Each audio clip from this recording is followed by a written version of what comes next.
obviously tonight's topic is why you should consider being an early stage employee. Before I get into that though, I just want to talk to you about Femgineer forums because I see a lot of new faces. This is a monthly series. We typically have them either in the Peninsula or in San Francisco. It just so happens that we've had a few now in San Francisco this year, given our sponsors. And the next one will also be up here in San Francisco. It's going to be at change.org at the end of May, and I'll talk a little bit more about that later. But the format is, we present some different topics that are relevant to you and that you can actually get a sense of what the strategies are, take them back, and implement them at home, meaning your job. But we also do a breakout session. So once we've had a chance to talk up here, you're going to be able to break out into small groups of about 3 to 5, practice some of these strategies, get back up here, do a little presentation, and get feedback from this very nice, nurturing audience so that when you go back home and do this, you've had one dry run through and you can tweak it. So we want you to practice before we go back, and that's basically how we run the forums. And like I said, we do our best to host one every month. So now on to today's topic. So the reason that this topic is really important is, I'll get into my own background, but the things that I want to cover today are, first of all, what exactly is an early stage startup? There's always a lot of ideas around, does that mean it's small? Does it have like 200 people? Does it have a lot of money? Is it completely bootstrapped, right? What's involved? And then the other is why is it unique, right? What's so unique about an early stage? And Heather has already mentioned a couple things about that, and I'll get into it a little bit deeper. And then, of course, there's always some misconceptions, right? People always have this idea that you probably work really long hours, or you're probably kind of slaving away. Is there even any creativity? Do we have freedom? Are there flexible hours? So we'll talk about some of that. And then, what exactly is the reality? And fortunately, Heather has talked a little bit about new decor, but I'll share some of my experience as well, since that's been sort of the bulk of my career.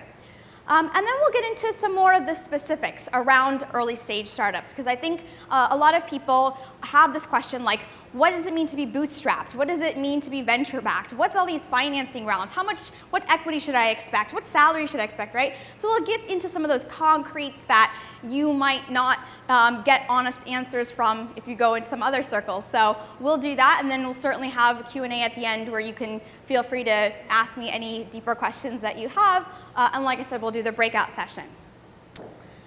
So this is a topic that's really near and dear to me because actually the second job that I took was as a founding engineer, and I started at Mint.com. For those of you who might not be familiar with Mint, Mint is an online personal finance website, and the founder, Aaron Patzer, and I went to college together at Duke.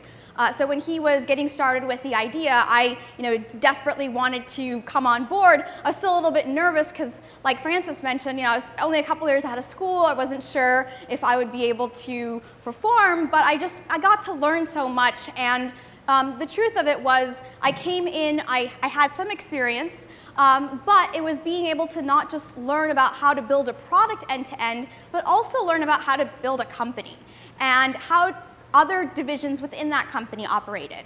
I actually learned about marketing. I learned about business development. I learned about sales. I learned about investment.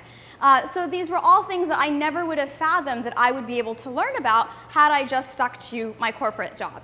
So being and having that early experience, early in my career was really pivotal.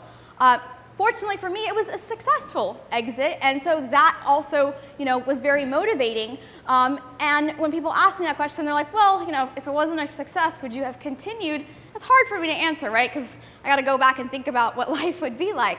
However, I have gone on to start a couple other companies of my own, and like Heather mentioned, some of that was because I got to see what was done being at an early stage startup.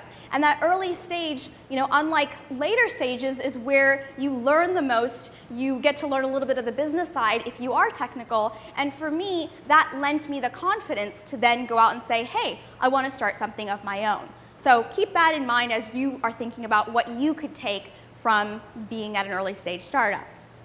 So ultimately, the way I think about it is whether you decide to be an entrepreneur, whether you just want to keep being a founding engineer or a designer or whatever your role is, whatever that might be, this is a great opportunity because you get to catapult yourself.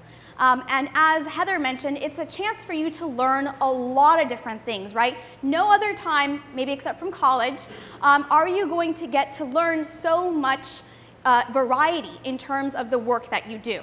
In most places, you kind of have your label and you stick to that, and it's like, you're an engineer, you do your engineering work, you're not talking to marketing, you're not talking to design or product, and so in those very early stages, that's when you get to experience the most. And you can take that learning and then basically go wherever it is, your heart's desire. So in this way, it definitely catapults your career. The other is that people also see that you've been at this early stage and see all the projects that you've worked on, so it gives you some of that street cred that you might want wherever you decide to go. Even if you've been at a failed startup. I don't know how many of you have been to FailCon here in San Francisco. Yeah, a few of you back there. But they put founders up on stage, they put engineers up on stage, and they even ask them, hey, it looks like you failed, what did you learn? Right? So there's definitely this atmosphere of it's okay to fail as long as you learned a lot, and you'll probably use that learning at the next startup, right? So keep that in mind, that you don't have to be at the one that succeeds. You can be at the failed one as long as you've got a great story to tell, and chances are you probably did a lot of work even in that case that you can leverage at the next one.